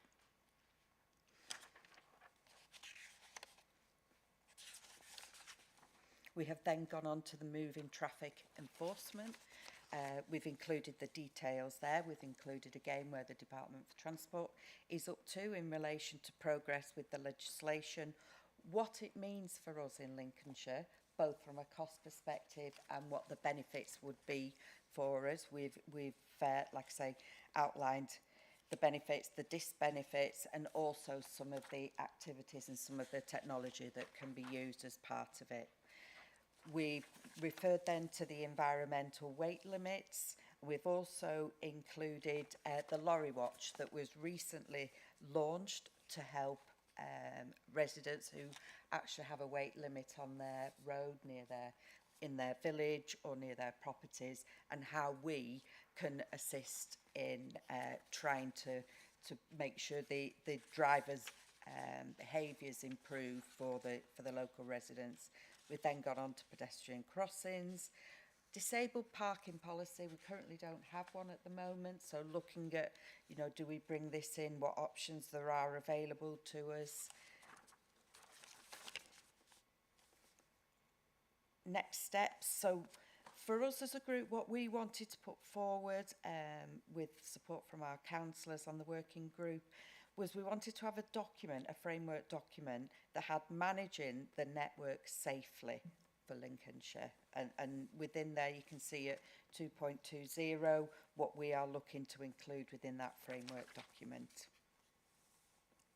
The conclusion being, as Councillor Brooks, the chairman, went through the opportunities for us to consider, and inviting yourself to consider the report and support the suggested framework identified in the section that I've just gone through, and then also to look at the review and agree to recommend to the Overview and Scrutiny Management Board. Back to you, Chairman. Thank you, Karen. Thank you for that.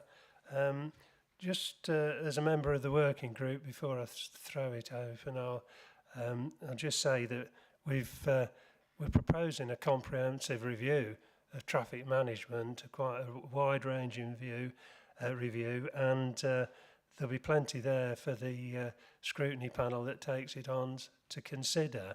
But it's taking into considerations the points that have been raised at this committee, at full council, and across the board that members are concerned about, and would really like a committee to have a good look at. So what we've come up with is a scoping of what we think needs looking at, but we're not making the decisions as to where that should go. That will be up to the scrutiny panel to come up with their recommendations on all of these items. So I just wanted to position it from that point of view.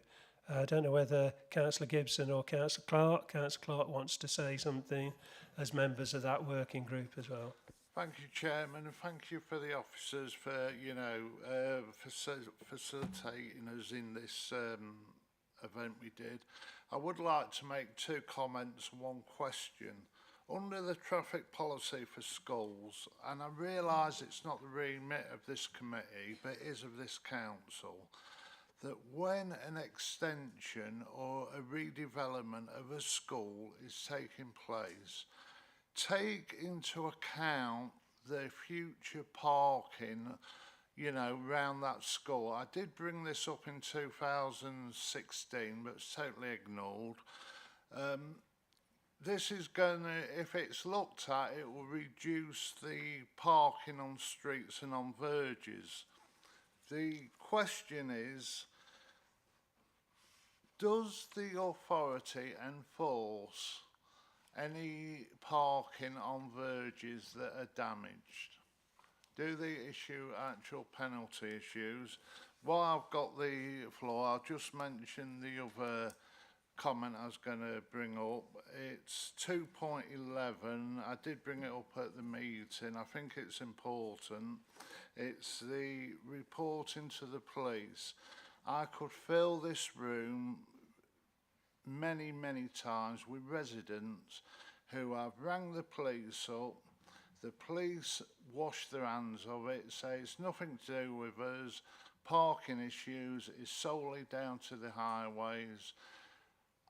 They ring the highways and the highways say, well, if there ain't no road markings there, it's an obstruction, it's a matter for the police.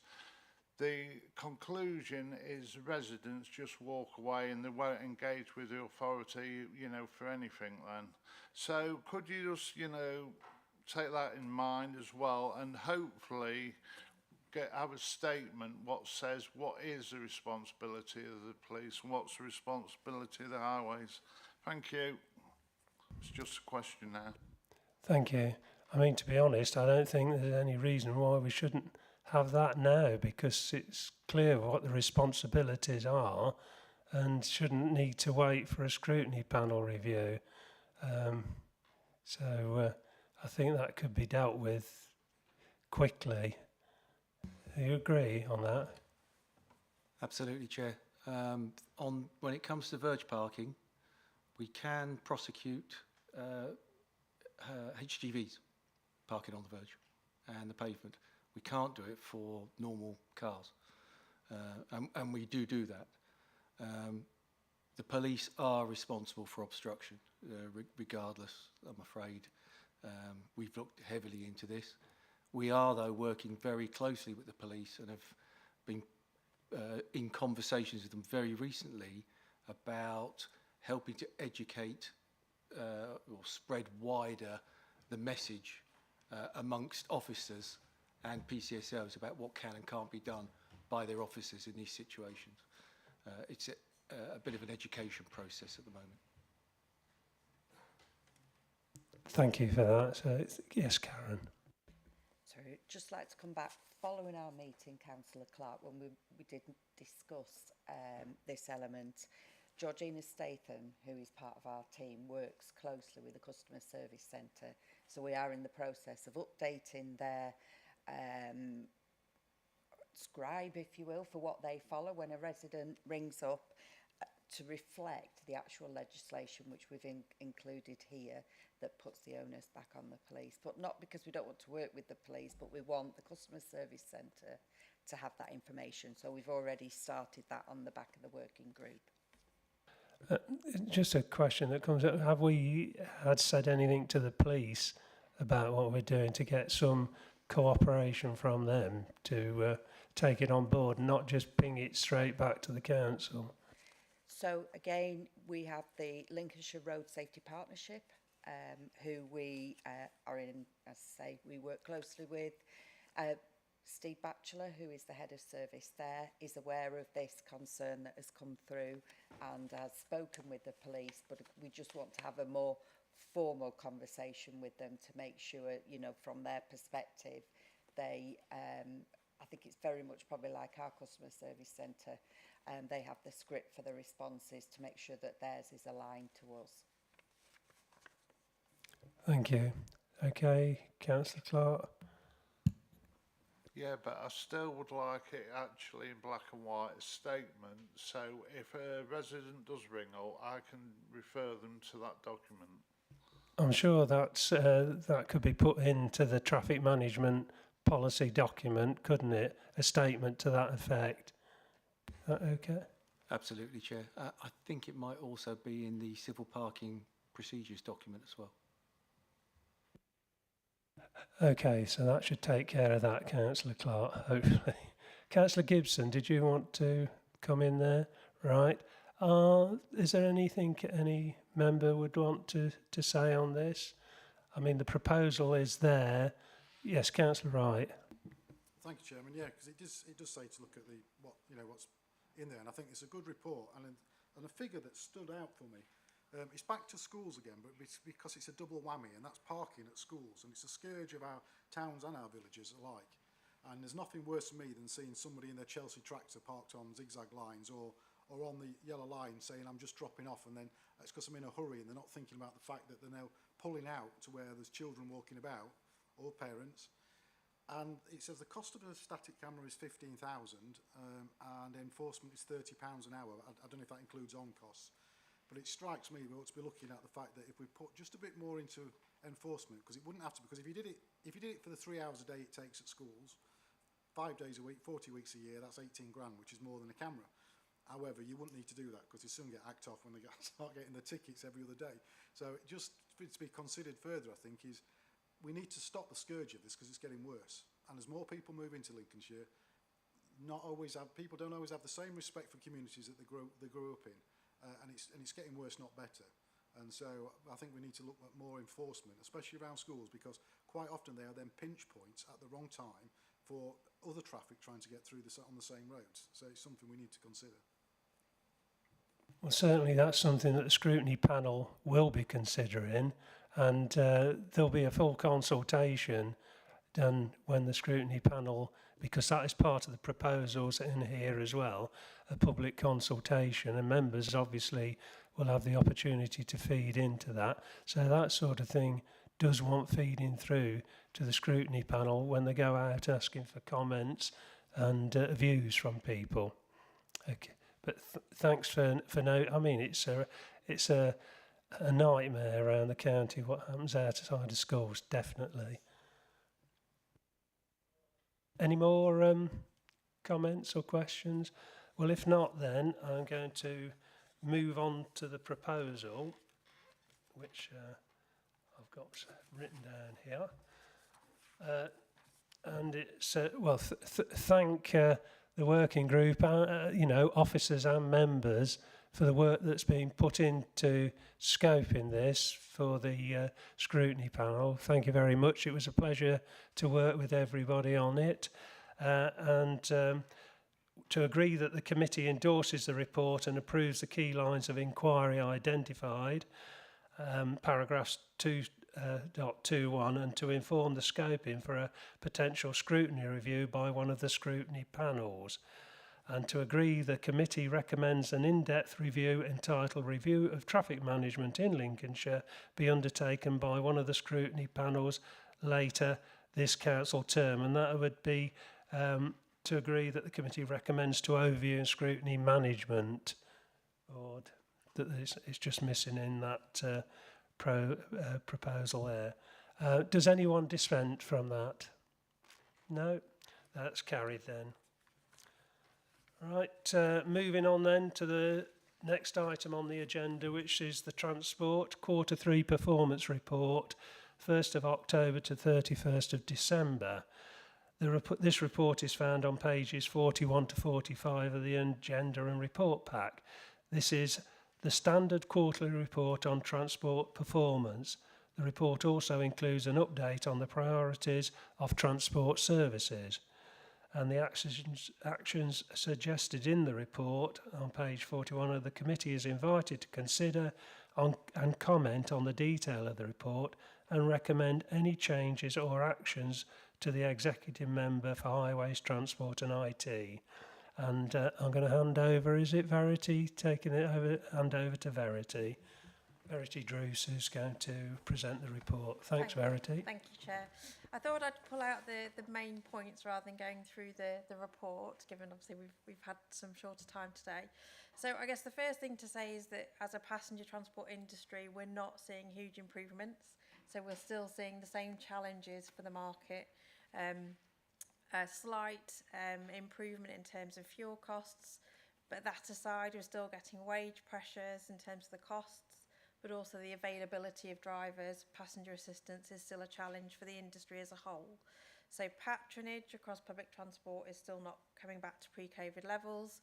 Our Core Connect service though, the demand responsive service, does seem to be faring far better from a patronage perspective, which is something that obviously as a collective for the enhanced partnership and the scheme we want to look at going forward, how we might be able to start balancing things differently.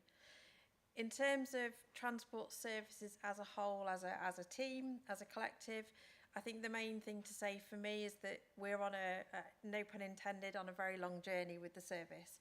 So whole-scale transformation across both educational travel as well as public transport and how we arrange ourselves, how we're organised. The main areas focused at the moment are around our staff restructure. So we've just completed the initial phase of that, went live on the 1st of February with our staff structure, but we remain a huge number of vacancies. So across a team of circa 85 roles, we have around 20 vacancies, which is significant for us. And the majority of those are in the operations team, which is where the majority of the work is happening, arranging the contracts for transport provision and managing those contracts and dealing with day-to-day issues around passengers. So for us, that's a really big issue. We're managing that through some interim temporary agency staff to help us through the peak, but also we have our second round of recruitment, which is just closed, and it looks like we've had some high numbers of applications, so very positive. We hope going into interviews in early May, in the next couple of weeks. So that's a key priority for us. And the other key priority is our performance measures and our ability to collate and have accurate management information, which we can then present back to you and use to drive forward how we project better our demand on the network, but also how we're going to manage that demand with our market and working in partnership. So we've had some real significant issues and barriers with our IMT system that we use as a service, and that's what has stalled that process of getting accurate management information out.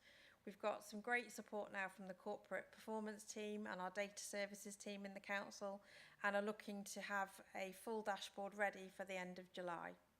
And we'll be bringing that back to this committee as soon as that's available. So again, that's a key priority for us, because as a service we haven't had access to management information. We've not been able to analyse it as other services have been able to do. And what's critical for educational travel particularly is for that to be collaborative with children's services. They have a lot of data intelligence, and we need to be able to use that to trend and look forward as to our demand in that educational travel area, especially given the costs are significantly high. So for me, they're the two big areas that we're really prioritising now, and are our two risk areas. You'll see in section 1.2.3, we've still got a lot of focus areas on educational travel transformation, but that is also across the service. And you'll also see there that our contract prices that we're getting back from supplier market remain high. Now, in my view, I don't think that's going to go back. We're always going to see high prices given where we are now in the environment that we're operating in. What we are actively working with the market to do is try and stabilise those contract prices so they don't continue to rise at the rate they have been previously. And we're doing that through different procurement techniques and using our dynamic purchasing system. And then another priority to highlight really is that the final point on the main report is the Lincolnshire network review. So that's something we're doing in partnership with our local bus operators to try and look at how can we create a more sustainable market and network going forward. It's critical for residents of Lincolnshire and to maintain that sustainable market that we need there. So we've prioritised working with schools to look at the contracts that they actually put in place privately with our bus operators to see if we can potentially move those pupils back onto the commercial network, which will give us much more sustainability. So we've got further work to do with operators in May and June in the next couple of months to really get a grip of what the opportunities might be there, and then look at an action plan going forward.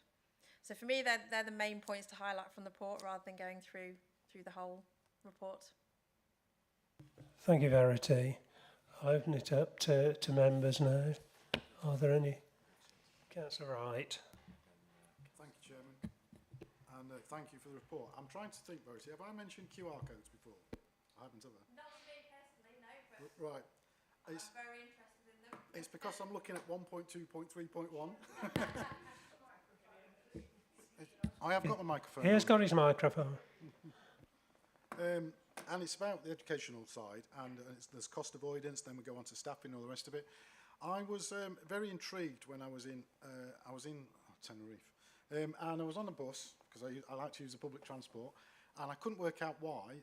Predominantly younger people to start with were all getting on and got the phones out, and then realised that sat above the driver's head is a QR code, and they get on with their phone, scan the QR code, and it shows their bus pass. Now, I thought, that's smart. So I've already spoken to an operator I know here who said, we're really keen for that. Because what occurred to me was, every year there are inevitably issues over bus passes that don't go out, or mistakes are made, but they have to go out through a traditional method that costs us money, generated in a traditional way. Whereas a system like that, it would be streamlined, cost a lot less, and if you want to show me a young person who hasn't got a smartphone, I'll pay you now. So the technology is already there. I just wondered why we're not taking advantage of that, because it will also help with issues where there's issues with multiple schools and wrong pupils deliberately getting on wrong buses or that kind of thing, causing issues. It would help to solve that. So I just wondered why we're not looking at that, because nowadays QR code technology is so easy to implement, it's unbelievable. Definitely agree. That's Good question. That's the direction of travel we want to go in. So yeah, no pun again, I'm not doing very well with those. So a couple of points. One is that there's been some local authorities who trialled them, and they've proved largely unsuccessful because the screens that teenage mobile phones tend to have are scratched quite readily. And so there's been quite a lot of issues where the local authorities have struggled to get the readers to work well enough with the trials that they've put in place. What we want to do, so as part of, for me, it's a link with, we've got the technology we need that the bus network needs, and potentially you could go wider, minibuses and taxis. We need that technology, but we also need to have the right technology within LCC as well. So at the moment, our IMT system is not there. And what I'm intending to do between now and the end of July, alongside the management information piece, is an options appraisal to look at, as a service and as a network, what technology do we need to be putting in place, and what are the options for that to enable smart ticketing, integrated ticketing? Is it QR codes or is there something else? Because I think technology is obviously moving quite quickly as well, isn't it? So we need to make sure we have a look properly and look at the options. So what I don't want to do is put something in that's failed elsewhere, because it could be significant cost implications as well. So it's just about getting the right solution for what we need and that we can implement across the whole of the county. So yeah, absolutely agree. We are going to look at it and quite quickly as well.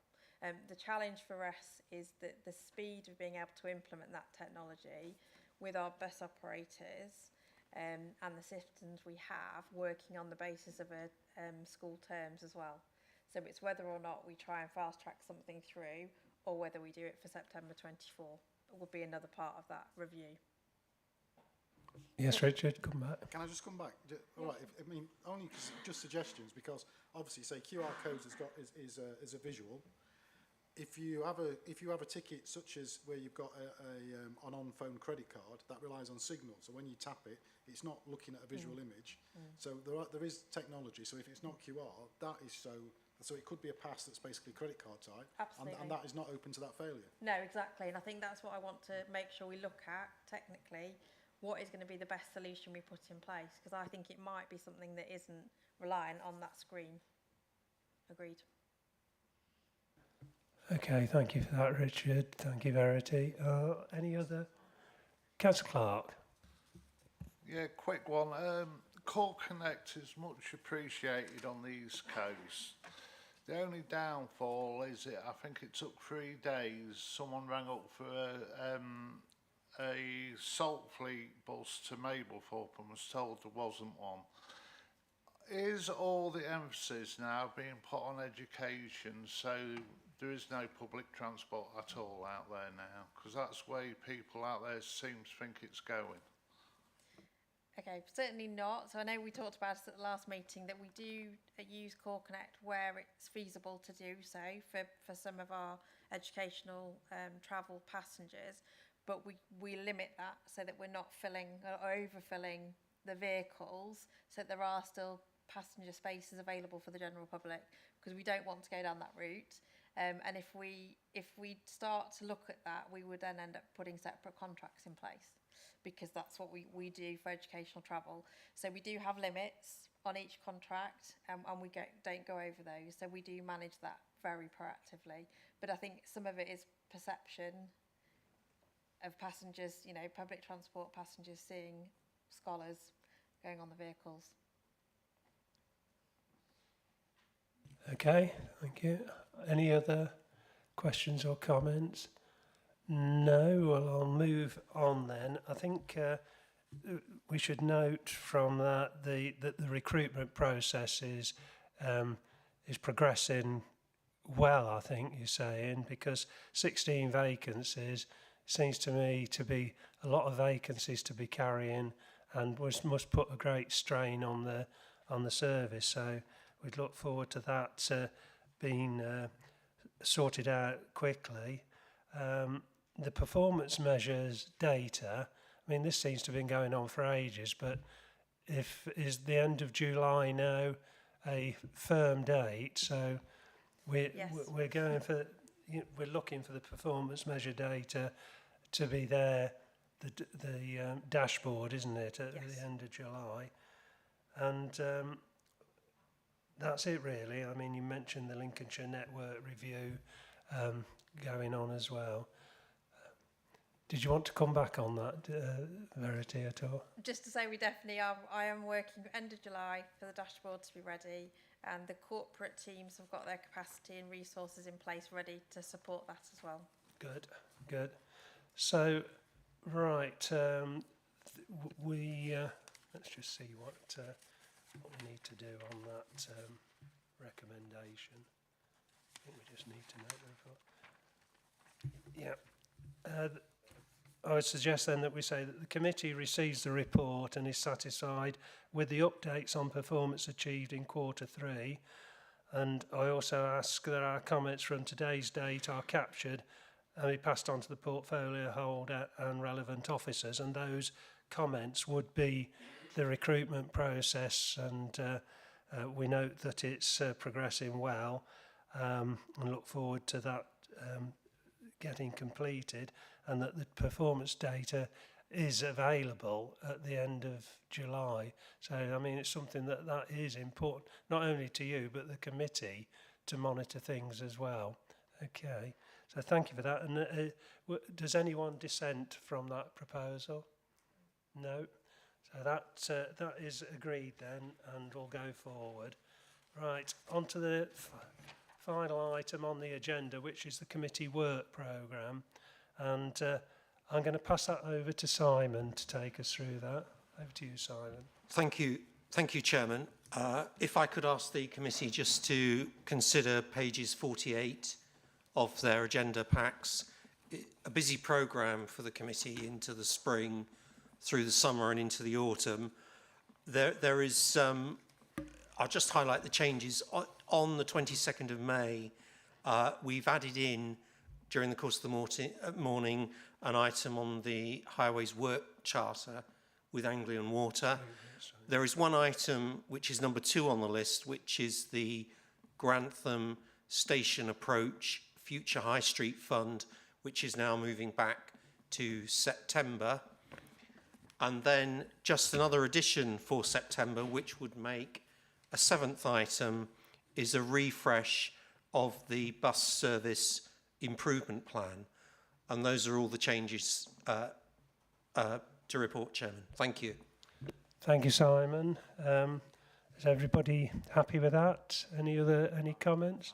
No. So we suggested proposal then is to note the 2 additions to the it's 3 changes to the work programme for the meetings going forward, and to highlight any additional scrutiny activity which could be included for consideration in the work programme. And the additional item was the Streetworks permitting charter with Anglian Water. Does anyone dissent from that? No? That's carried then. Right, that's the end of the meeting then. I declare that. Thank you for everyone that's presented to the meeting, the reports and everything. And thank you, members, for your contributions and taking part. Good. And we're finished on time, 12 o'clock.